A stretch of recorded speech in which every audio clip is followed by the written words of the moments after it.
The sudden resignation of India's Vice President Jagdeep Dhankar has sent shockwaves across the political spectrum. The speculation on why he resigned and who will be India's next Vice President peaking in India's power corridors.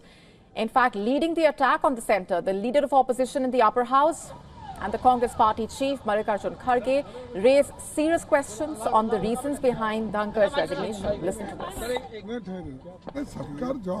Government should answer why he resigned. What's the mystery behind his resignation? It seems like something is not right.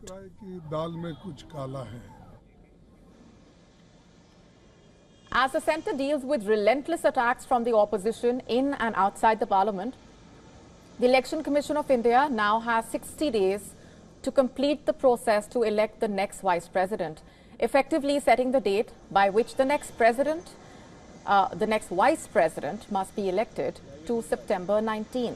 Will India's next Vice President be a BJP candidate or will it be someone from the alliance? There are several names doing the rounds, including members from opposition parties as well.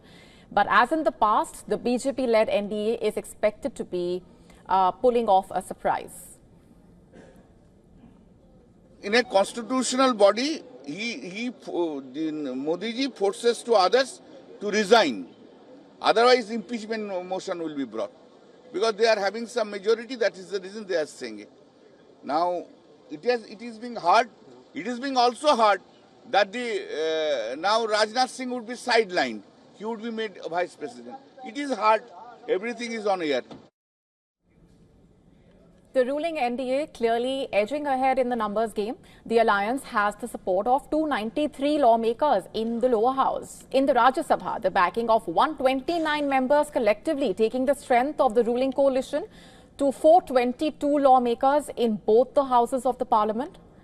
That's 28 seats, more than what it needs to get the leader of its choice elected. So any candidate supported by the NDA is likely to secure the position of Vice President, but the BJP requires a consensus candidate that all the alliance members agree on.